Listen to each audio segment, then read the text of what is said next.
labeling. I still feel GM can be labeled, even if we believe the end byproduct or the product from them cannot be labeled. Come to think of it, just as genetic manipulation takes place, by transferring genes from one organism to the other, there are other genes referred to as chromogenes. That means genes that can give color to a particular product. So my question is, why can't they actually ascribe some colors to their product, to make it easy for identification? Because if, for instance, they insert a chromogene that confirm maybe the blue color to their beans, but once we see it on the market, blue, we know that is a GM. So even if you fry akara with blue beans, obviously the color of akara will not be as brown as what we know. So they can also do genetic labeling if they are really honest, and if they also believe that the product they're putting on the market is the best. Even using just my what we call native intelligence, for those of us who have also visited those so-called developed clients, when we visit their supermarket, we see some products that are flagged GMO and others conventional, and we note that most of these, organic. These organic crops are more expensive, and that's what we produce a lot in Africa. So how can we be asked to do away with the organic crop and embrace the GM, which even in their own context is even the cheapest, and we also know that the price is a factor of quality. So for me, I believe that Africans should stick to production of organic food. And again, who says that GMO will solve the problem of hunger in Africa? Yes, that's one of the narratives that the promoters only put up. Oh, you hear about some fallacious statistics. Africans are hungry. By year 2050, Nigerian population will be 500 million, will not be able to.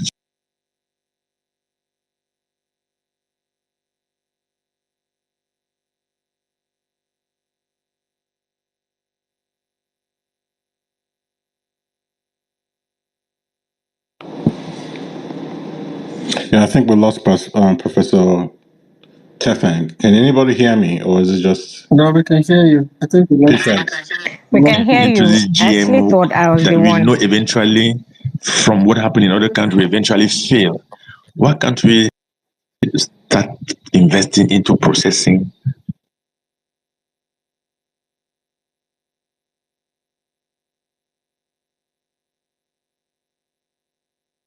In Africa. Thank you. Okay. I think Prof is done. Thank you. Thank you very much, Prof. So over to my co-hosts. Thank you. All right. Thank you very much. Even though we lost a lot of what he said because of, I guess, network. However, I want to say thank you to both profs for coming back on the space even after that comment by Ugo. Thank you very much. It shows commitment to the fight, to this cause, and nothing invariably can deter this fight. Thank you very much for that. Before now, we had some hands. We had others on the speaker space wanting to ask questions. I think we just have one person. Rita, you have the mic, please. You have 2 minutes to your comments and your questions. Thank you. All right, thank you very much, my sister. Greetings, everybody on the space.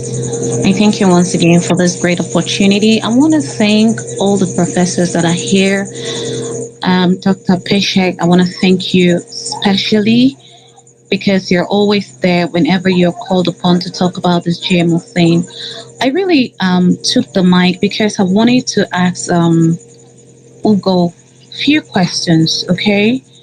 You know, when he was talking, he said that Mexicans, they have lots of corns in Mexico. That's why they don't want to mix up their corns with GMO. So I wanted to ask him, if we as Nigerians don't have enough corns in Nigeria, that's why he wants us to continue to use GMO or maybe something else, but he's not here. Okay, can anyone hear me? Apparently, I've been speaking to myself. Well, we had Pishax, can you hear? We've Okay. been hearing, we've been listening to Rita. Oh, okay. I can't hear her, so let me just allow her go ahead. All right, thank you. Thank you very much. So that was a question I wanted to ask him.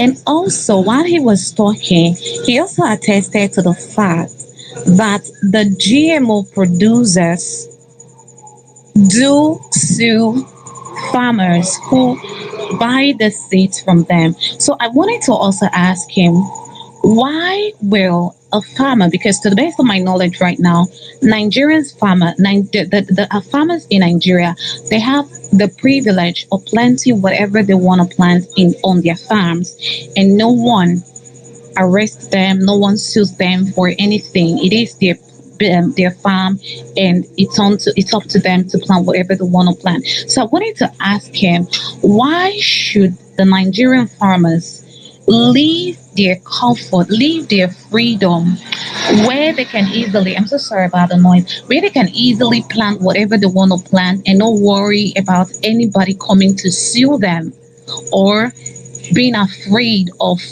maybe birds coming to drop in other seeds that they did not buy from some persons. You know, they just do their thing peacefully and everybody's happy at the end of the day. So why would he want Nigerian farmers to give away that freedom for the GMO producers own, where they would just be made to focus on what they get from these people alone? These were the questions I wanted to ask him, but unfortunately, it's not here. The thing is, these guys who sponsor GMO or who are there, maybe collecting one thing or the other, I'm not so sure if he's part of them, but like we've seen already, people are being paid to tell the world, or to tell especially Africans, that this GMO thing is beautiful. And we know with the little researches they've made and we've seen, this GMO seed is not good for us. And for crying out loud, we have our own seeds. So why will you come on a space like this? You will speak and you just run away and not wait for people to ask you questions. So fellow Nigerians, I want to beg us, for those of us on this space, don't be fooled. Don't let anybody tell you what you, as in, don't let anybody tell you otherwise. There is no way you want to do it. Your natural food can never be compared to what a man like you will use chemical to produce. And for crying out loud, your food is something you should have freedom to choose. You should be able to choose what you want to eat and what you don't want to eat. Like our professors have rightly said, if they are sure of what they are producing, why would they want to make it look like what we already know? They should differentiate it. Let the people have an understanding that this is what I want to buy, or this is what I want to buy. Don't deceive us. The fact that they want to deceive us with this GMO thing makes it alone. It should tell you something that it is not even good for you in the first place. Because if it is good, they will not hide it from you. They will not hide it under the ones we already know. So, guys, please, let's not be fooled by anybody coming to tell us that GMO is good. We have food in Nigeria. Food is not our problem. The problem we're having right now is that our farmers can't go to farm because of the terrorists that are killing them in their farms. They should clear those guys off the farm so that our farmers can go to farm and farm our foods. We have foods in Nigeria. It's not a problem. Thank you, guys. I yield. Thank you. Can I reply on behalf of Ugo? First, in fairness to Ugo had concerns with the GMO thing. He had concerns with it about which he stated, how it can be problematic and all. Yes, he had concerns. And you were right when you punctuated what he said about the reason why Mexico. He said that the reason why Mexico banned GMOs was on cultural reasons. Now, you see, that's a narrative that, so anytime I hear that narrative, I know that Ugo has been participating in some GMO debates, because something very interesting happened last year. We were at Brekete Human Rights Radio, Brekete TV in Abuja, and we went the first time, second time, and by the third time we were there, the GMO guys, they didn't think we were going to be at the studio. They wanted to come and punctuate everything we had said. So they came. So they came to the studio that day, and they came with the Professor Gudu, and one guy called Ibrahim Issa. Abraham is quite popular on X here. We've been bashing him for some days now. Yeah. And the professor said exactly what Ugo said, because I said in that debate, it was a debate that lasted for almost 5 hours. At a point, they were giving the microphone uninterrupted for 1 hour to sell GMO to us. And at 15 minutes, they had blown out of steam. The videos are on X. The videos are on around. I can share the videos maybe later on. Now, I said in that debate the reasons why Mexico banned GMOs. And then the Professor Gudu came up and said that that was a lie, that Mexico banned GMOs on other reasons. And he said the same thing Ugo said, that Mexico banned GMOs for cultural reasons. And right there and then, ordinary president asked everybody to bring out their phones and read and search for the reasons why Mexico banned GMO. And I want to read it. The main purpose, I'm reading it now. The main purpose of these measures is to protect the rights to health and a healthy environment, to protect native corn, the milpa, biocultural wealth, peasant communities, and gastronomic heritage, as well as to ensure a nutritious, sufficient, and quality diet. This is the reason why Mexico banned GMOs. I'm just reading it verbatim. Now,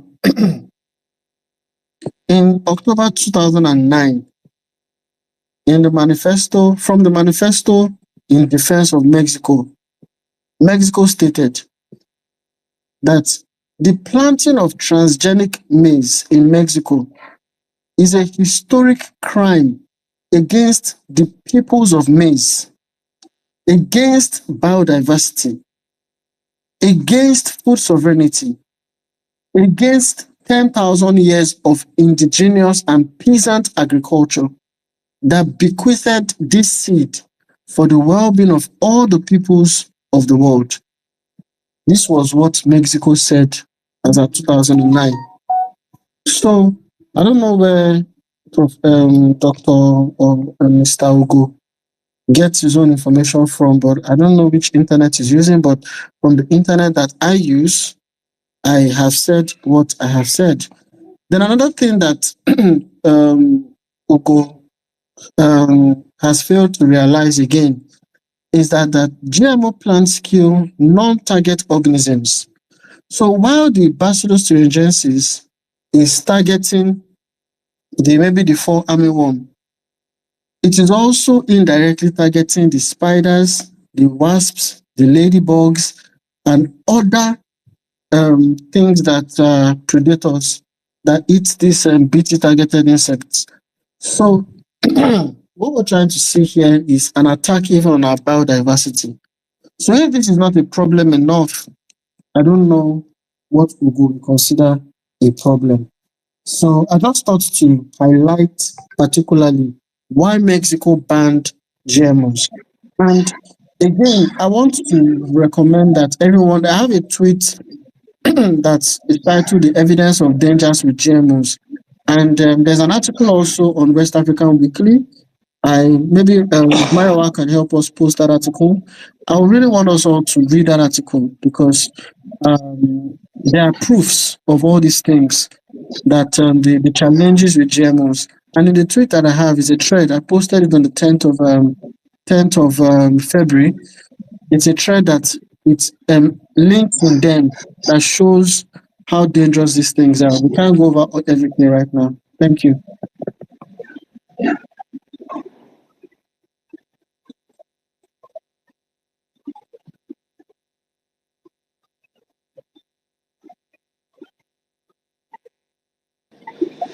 Thank you, P. Shags. Professor Johnston, are you? I'm here. Your mic is. Yes. Go ahead, please. Do you want to add anything to what he has? Can I just say one or two things? Go ahead, please. Why we got here. Number one, inability to fund research. I happen to be an agronomist, and I went to some of the good schools that can be thought of. When you get a good PhD and you return to your country with all the zeal to come and help, and you find out that you are not being funded sufficiently to express your competence, then if the devil offers you money, you take it. So why did we get here? Inability of the government to fund research. Secondly, in the Cartagena Protocol, there was a little bit of difference between GMOs and LMOs. And somebody talked about getting oil from cotton seeds. That is very correct. Cotton seeds, which is supposed not to be used as a direct ingredient for cattle or for feed production, that goes into industrial production, is supposedly less harmful than GMOs. So the West will want us to believe, but I don't think that that is right. Three, I'm almost certain that Nigeria does not believe in indigenous agriculture as the Mexicans. Nigeria has been cutting an agricultural system predicated on commercial production, monocrop commercial production. And therefore, when you talk to those who have to take decisions, they tell you small-scale agriculture is not productive. This is sold all over this country, and I have always chosen to be different. And finally, we have a very, very high-yielding maize that I know of. NS1 is the main yellow maize on the market, produced by the SRI many years ago. I will suggest that some younger scientists take some Tesla maize and some NS1 maize, cultivate them in contained environments up to yield. You will find that probably the NS1 maize will outyield Tesla maize. These are the kinds of research that our gentleman from the Biotechnology Agency should be advocating rather than calling us names. Finally, to say that and he's gone, unfortunately. I was going to ask him that when he gets back, he should check with his Director General. One of the, how do I put it? One of the honors that have been vested in me since I've been in agriculture comes from the Nigeria Biodiversity Agency. And when I ask them, I have always been against what you people are doing. Why are you honoring me? I was told by the then DG that whatever my critique had been has been extremely useful in their work.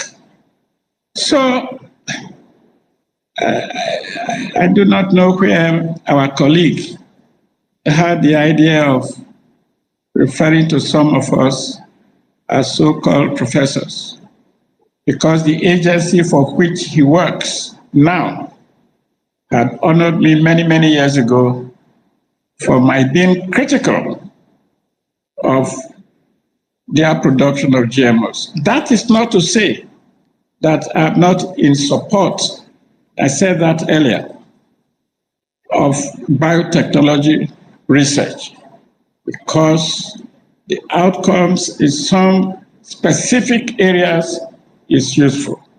It's just that it is the application to the production of food that is being objected to. Thank you.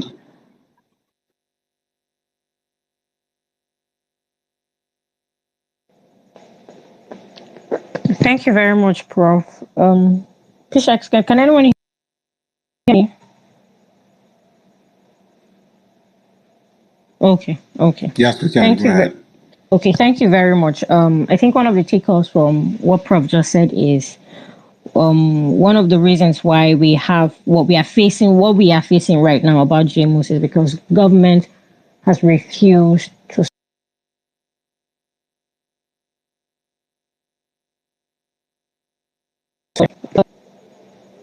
You have the mic, please. 2 minutes. Rita, if you have a question after Josh, you can quickly ask that.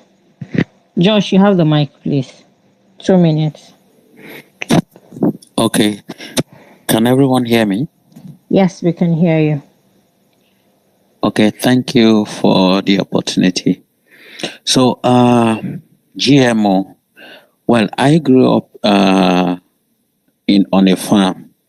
So I will say that one, our food system with GMO has been hijacked a long time ago.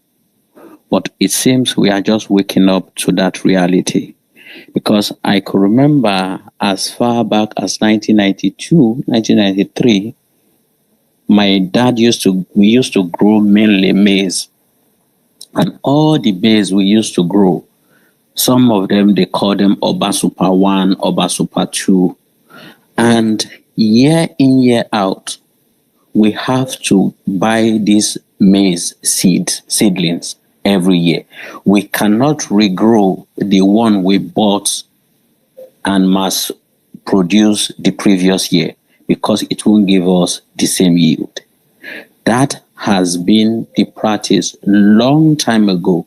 And how were these seeds sown to my father and his friends that are farmers? It's grown to us that these are high yield crops, unlike the local one that is not high yield. So it happens that we abandoned all the local seeds we had, and the only one we grow is the so-called hybrid. And that had been the practice. It started with maize. It gradually moved to cassava. Some weeks ago, I happened to be at the IITA. Interestingly to me, IITA, they are also into this GMO thing. But one of the tour guide initially told us they don't do GMOs here. So I later asked the second tour guide. He said there's another facility where that happens. Interestingly, they have all the native seeds. They have them stored in one of their facilities. And then they have the genetically modified version of all of these seeds. And how are they being sold? They presented them as high yield, and they said they could even add new nutritional level to some of these crops. So while they are selling to the farmers that these are high yield crops, they also have the old ones kept in their seed banks. So my third point would then be, if these GMOs are the new seed that will end the so-called hunger as they brand it, why is it that the non-GMO are high in terms of price in the global market? I was at an event with the Bank of Industry, and one representative of World Bank came, and they are into financing of some agricultural product in Nigeria, and that is cassava and soya beans. And she said in her presentation that one of the reasons why they are going for the soya beans is because of the non-GMO soya beans of Nigeria, and that it is in high demand outside of Nigeria. Because as of today, United States is one of the highest producers of soya beans. If they produce high soya beans, which are majority of them are GMOs, why is it that there is a higher demand for non-GMOs coming from Nigeria? So I think my delight is that we are having this conversation and we are getting to know more about what is going on in this country when it comes to our food. But the sad part is when the fellow Nigerians are rather being open-minded to some of these realities, we are attacking ourselves. And the interesting thing is that most of these GMOs, the creators of these GMO products have patents to them. It's more like software. And if you go to IIT, most of these founders is UKID, Bill and Mandela Foundation, and USAID. If these organizations does not ring a bell to anyone on this forum at the moment, then I don't know what else to say. Thank you. Thank you very much, Josh. Thank you for your comments. Rita, do you have a question? No, Derry. I just want to add something before I move down to the listener section, if you don't mind, please. Okay, one minute, quickly. Okay. Okay, thank you. I just want to say here that in case we don't know, and in case it has not been, okay, on this very space now, it has not been mentioned because I'm here now from beginning till now. I don't know if in the other space that crashed. We're talking about Mexico banning GMO. Please, it's not just Mexico alone. No. I have a list of over 40,000 countries that have banned GMO. And if not for time, I would have listed them. Over 40 countries that have banned GMO, including African countries. That's to tell you how serious this thing is. And I don't know why anybody will want to give as inputs the ability of he or she being able to eat into the hand of some very few people, not minding what will happen if you have some misunderstanding with these people tomorrow and they decide not to give you this food, and what you bought from them had already destroyed your land and your natural seed. Maybe you don't even have the natural seed anymore, or maybe you have your natural seed, and because of those chemicals that have destroyed your farm, you can no longer plant your organic seeds. I don't know why you don't mind what will happen to you after now. So please, it is not good for our health, and it is as no to GMO foods or seeds, whatever they are called, in Nigeria and in Africa as a whole. Thank you very much. I yield. Thank you. So moving on, Comrade.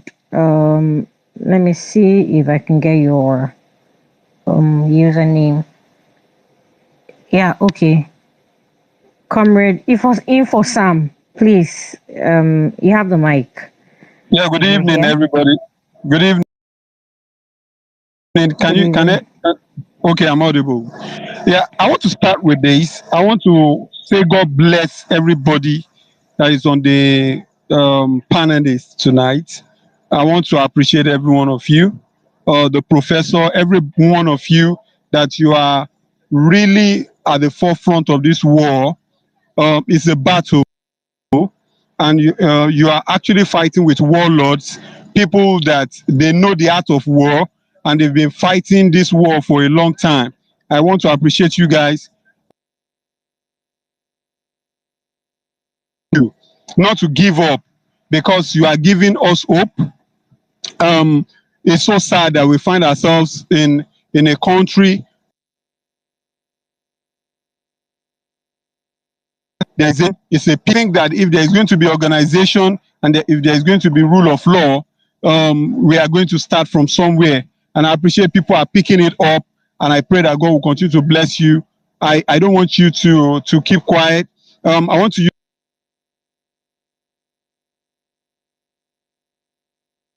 if you think a lot of people are not actually responding, it's a pity that a lot of people are not on Twitter. Yeah, people are on Twitter, but it's not like other platform. And it's also a pity that this Gen Z, or the generation of this country, are probably on TikTok watching ladies twerking, and they are not really concerned with things that really matter. I went online and I did some research, and I found out countries that before the metrics before they introduced GMO crops to the country, and after, and there was a very large increase in cancer. And based on the explanation of the doctor and some of the submissions tonight, I find out that if somebody should introduce a strange DNA into another body, that body will fight it or react against it. There is this doctor that they've taken his license in the United States of A, that did not give up. Well, when the issue of corona came about, that spoke about when you take somebody, you transplant a kidney into somebody, that the kidney, your own body, your normal body, we fight that kidney that is not originally yours, that God created, will fight against it. That there are drugs that people will be given so that the kidney will see that other kidney as part of the body. And as those drugs react, they have other reactions that they will give, and people will be given other drugs to stop those reactions, and those chain of reactions will go on and on and on and on. And that is the same thing with this GMO. A lot of people suddenly I grew up in the 80s. I was born in the 80s. There was nothing like cancer in this country. It was not, maybe, I don't know, maybe because we are not on the internet, people were not having cancer. Then suddenly we started having people having cancer here, cancer there, because of the introduction of this GMO, and the government is not fighting it. The government is not fighting. What about corona? The coronavirus that was brought, the coronavirus vaccine that was brought into this country, they were given to people. A lot of people developed problems from it and died. Increase my volume. Hello, can you hear me? Yeah, go Hello? ahead. You can. Please continue. Okay. A lot of people took this vaccine and died. They even said the vaccine that they brought to Nigeria by Moderna, or what was the name of this country, this company, that the vaccines were not all right, and the government allowed it in. Many of these people that we have in government are pals with Bill Gates and the Melinda Foundation. These people don't care about us, so we are the ones to speak out, because we are educated. If you enter any country in the world, you will find out that there is a Nigerian there that is educated, that is making impact in such a country. So please, don't let us give up. I don't know how we can form an organization, form an NGO. I am ready to be part of this movement and speak out. Let's have bodies all over the states of this country. If the real bodies that are supposed to be doing this are not doing it, don't let us just continue talking. How many of us are here tonight? We are not up to 2,000 that is here tonight. But if we hold these spaces, don't let us talk and go. Let us start something. Let us start something. That is what I want to implore. We have people that are rugged, dogged, that are ready to stand up. We have people we know they fear. We know they fear. We know they fear. We know they fear anything. So let us start from somewhere. Let us from maybe in each state of the federation. Let us have a body. Let us start sensitizing people about these things. What about our original plants, our original seeds? How do we get them so that we can sensitize farmers? I'm an environmental scientist and I understand how this thing go deep. These things that we are talking about is not about even probably our own generation, maybe the next generation, and people will be dying, people will be having issues. Please, if God is putting this in your mind, it is not you, it is God. God wants you to save the next generation. God wants you to save a lot of people's life. So let us wake up. Let us wake up. Thank you very much. God bless everybody. Thank you very much. We'll keep playing our part. We'll keep speaking, and we'll join us and lend their voice. Pishax, you want to say Host, is it something? possible for you to increase my volume?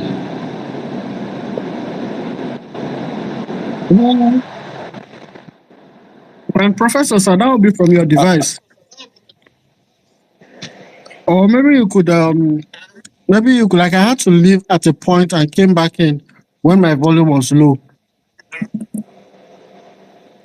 So if you look at your top right, you'll see a button called leave. So you can leave, then you join the call again. I'm sure the volume will be better. So I wanted to say something to the comrade that just spoke. Pishax. Yeah, Pishax. Maybe before you say something, maybe you can lump your response together. Maybe it's the same response. You have heard the carrion call. Yeah. What are you guys in the industry doing that people can tap into to support? Okay. If there's anything, if you can add that to your response or what you want to do in response to what they call the speakers. Yeah, go ahead. Yeah, thank you. So I'm happy with how you asked that question. What are we in the industry doing? So first of all, let me say that I am just a regular guy like you. I got into the industry last year. I had zero clue about this whole thing as at 2023, 2022. It wasn't my forte. I do a whole lot of other things than this. And January 2024 was when I got a notification on my phone about the commercialization of telomeres. And when I saw it, it rang in my spirit that something is wrong here. And I immediately spent the next 3 months reading everything I could lay my hands on about GMOs, telomeres, the politics involved, everything. And I think by the second month, that same January, myself and Professor Christobeg Amoa, who's currently not here, we started the Center for Food Safety and Agricultural Research. By the following month, we had to start looking for other people who were already fighting GMOs in Nigeria. We started looking, we found an organization called HOMEF, some Health of Mother Earth Foundation. After the GMO was launched in Nigeria, HOMEF was the only organization that put up an article fighting back as at that time. And it wasn't even on any mainstream platform. It was on a platform called Environmental News, something like that. Nothing on Vanguard, nothing on This Day, nothing on any mainstream platform. So from my background in media and activism and stuff, I decided to adopt this project. And immediately I reached out to, I remember February 20th, we had our first symposium on GMOs, where we invited farmers and experts to come and speak. And we invited a representative from HOMEF. And In that particular event, I remember that the press did not want to carry verbatim the things that we discussed there, because many of them, as at that time, had been convinced that GMO was the best thing that has ever happened to Nigeria.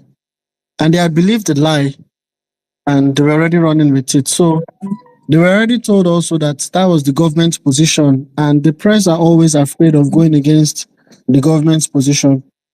So I remember many of them didn't want to carry the article as at that time. But between then and the end of the year, last year, I'm saying this so that Comrade will know that there's a lot of work, and everybody listening will know that I am just a regular person on Twitter like you. It's not my course of business. It's not what I do for a living. It is a passion that I'm driving because, like Comrade said, if God is putting it in your heart, it's because He wants you to save some people's lives. There are some people that would become childless.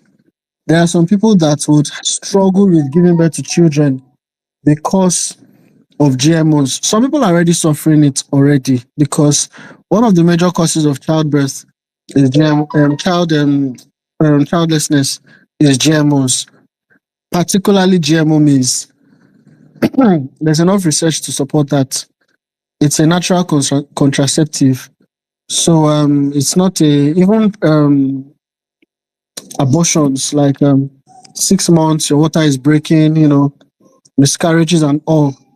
There's enough documentation to prove that. There's a research by a professor in Purdue University that supports what I just said. So anybody who wants to check it out, you can check it out. And mind you, let me also say here that Google is quite complicit in the GMO stuff. It's part of the New World agenda. So you might not get your best searches if you use Google. Preferably download Yandex. Yandex is a Russian search engine and browser. It will give you better results. And DuckDuckGo. Use other search engines than Google. You'll get better results when you use those ones. And just search some of the things I'm saying. So back to what I was saying. We started studying, connecting, linking up. And here we are, just about a year later. At least you can see I connected with Professor Johnson, Professor Tatfeng, Mirabel. The entire, we all met at the National Assembly in November when we went for the public hearing on GMOs. And that was the climax of our activism, of our advocacy last year. And I mean, right now, I can say that the party has grown bigger. Now we have the West African Weekly on board. I've been speaking to Mayowa since last year. Myself and Mayowa will be speaking since last year. We have Rita on board. We have many of you currently here listening to us. The first thing is to be genuinely interested. The next thing is to keep sharing, reposting, keep the awareness going. Because if you head to court, if you go and start trying to sue or trying to do stuff, and the public opinion, the public awareness is not where it's supposed to be, the judges will go on the side of the court. And if you're going to fight like Kangbian said at the beginning of this conversation, I'm not sure if I pronounced her name well. She said that they have all the money, but we have our voices. So we need to amplify our voices. That's the first thing. Amplify our voices. That's what the first thing I need everybody to do. Then, after a while, we will start linking up. Like Comrade now. Comrade is an environmental scientist. I've already followed him. I followed him while he was speaking. He's an environmental scientist. I will need him to speak as an expert on his field in environmental science. He should do us a paper, for instance, on the impact of GMOs on non-target organisms. And we can take that paper to the House of Assembly, take that paper to the executives, take that paper to some of these ministries and show them that the GMOs are affecting our biodiversity. And then we have a subject matter expert like Comrade, who is an environmental scientist, with his name appended to it, So that's already something Comrade can do. Now, you're listening to me. You may not be an environmental scientist. You may not be a molecular biologist, a professor like Professor Mirabal. You may not be a veteran like Professor Ekpere, who's been on this for many years. You may be hearing of the Cartagena Protocol for the first time. You may not know what it means, how it means, but you have somebody in politics. Your auntie is the NAFDAC DG. Your brother is in the Senate. Your sister, the House of Reps. You have somebody in politics. It is time for you to bring out who you know, what you know. Buzz any of us. My DM is as open as I wanted to use an example, but I don't want to cause problem. My DM is as open as some of those people on Instagram that are discussing whether Burna Boy did or not, do not do. My DM is as open as their legs. You know, I'm willing to buzz me, whatever connect you have, let us know. Even if you can't buzz me, reach out to Mayowa, reach out to West African Weekly, send a message to some of the people you're seeing here that are speaking here. Let them know, oh, I know someone here. Or you can organize a workshop for farmers in your community. Do something. Reach out to us. We can't administrate this thing centrally easily, but we can connect and we can expand. I mean, look at West African Weekly. Their event last week their space last week was on GMOs, or 2 weeks ago. This week we're stressing it again. Rita has also organized spaces on the same topic. I'm also doing different things. I'm doing symposiums. So if you're looking for where to connect centrally, you can connect by telling us what you can do or what you're doing. And of course, we can do so much together, So these are the things that I just thought to say. There is no SOP that we are following. The SOP we are following is your next contribution. Bring your own contribution. If Akpabio is your brother, let's go and see him together. If you if you can reach Tinubu, let us go and meet him together. You may not be able to say everything. We can build a party that will go with you, and we can knock this thing out. If your uncle is the AGN of the Federation, be Attorney General of the Federation, please let us know. So this is how we can do it. Everybody, look inside your goodie bag. You have something that we can fight with. Thank you very much.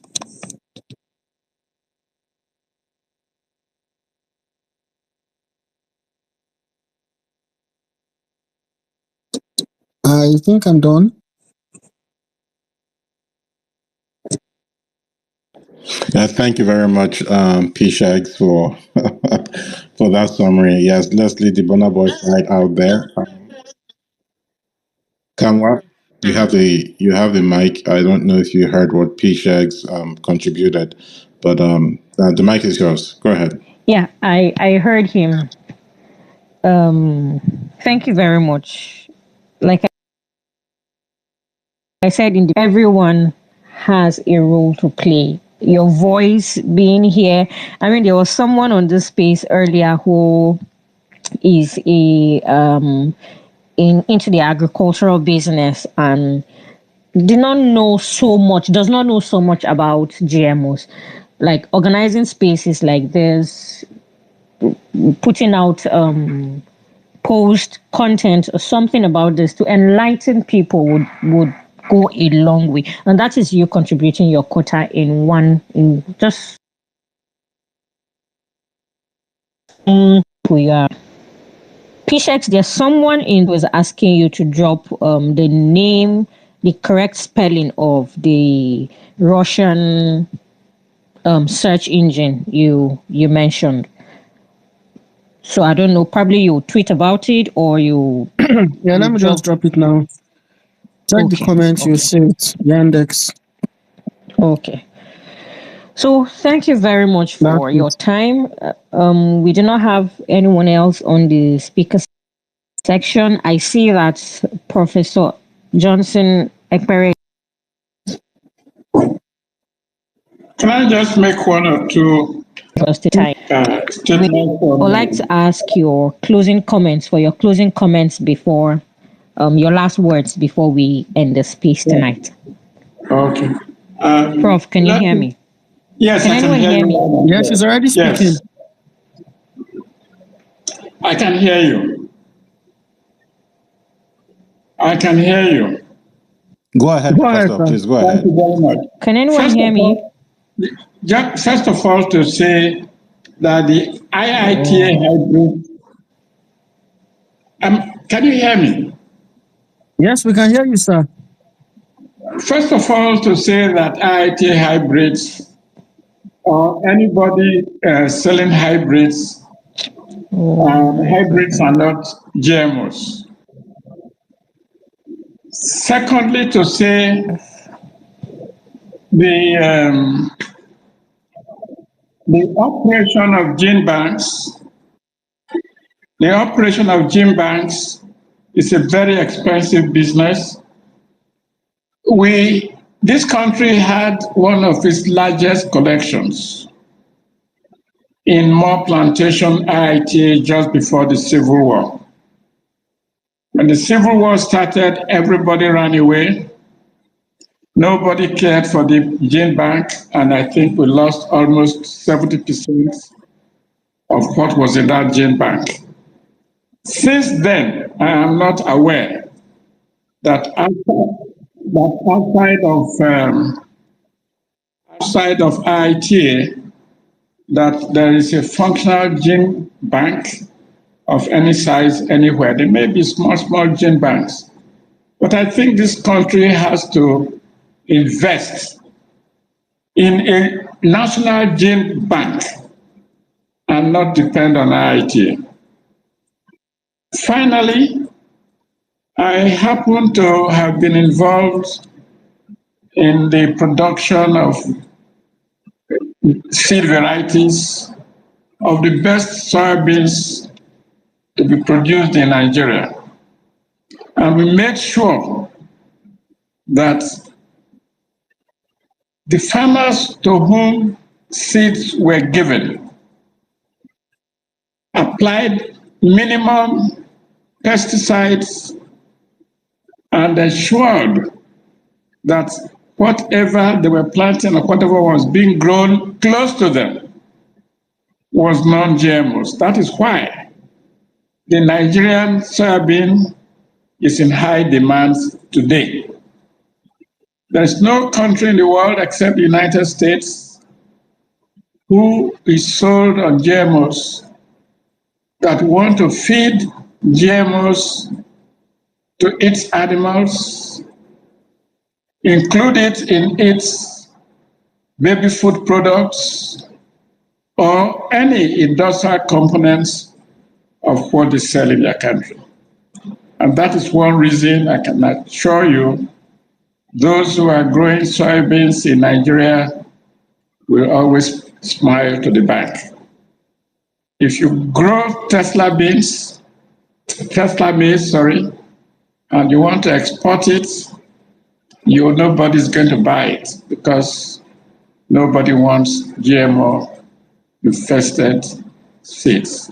And as I said earlier, you cannot eat Tesla maize today and die next week, next month, or even next year. But the cumulative effect of the GMO condiments will definitely engineer something in your health system, will impact on the environment, and can cause a lot of hazards. And I want to thank all of my younger colleagues who have taken on the baton for this trouble. Thank you very much, Shegun. Good Lord continue to strengthen you.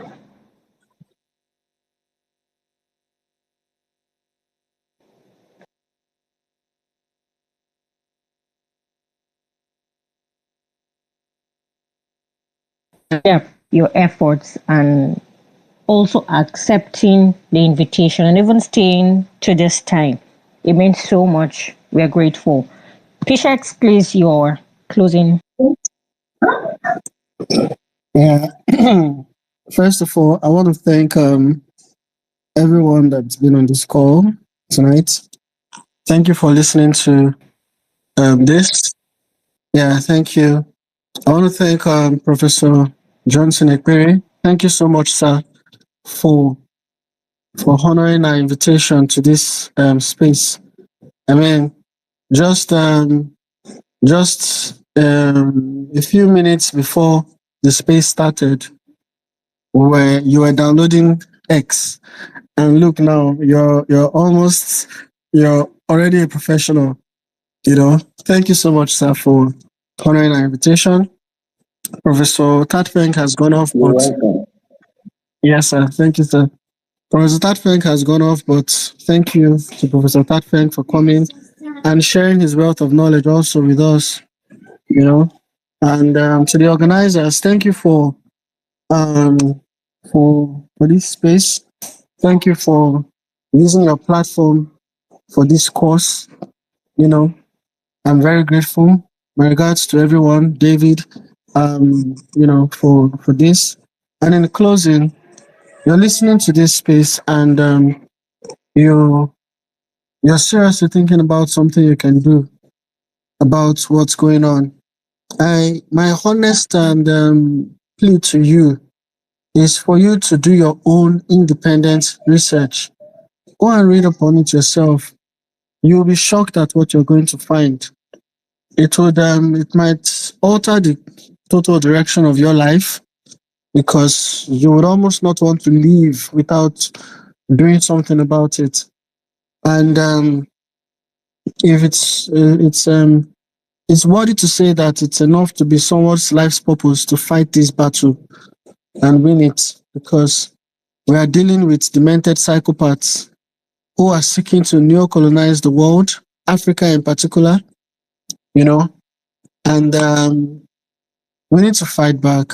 We need to fight. And we're going to use all we can. Reach out to your people in politics. Reach out to the people in government. I don't write off. I'm very non-partisan. I believe the best in everybody. I believe if I have the opportunity to sit down with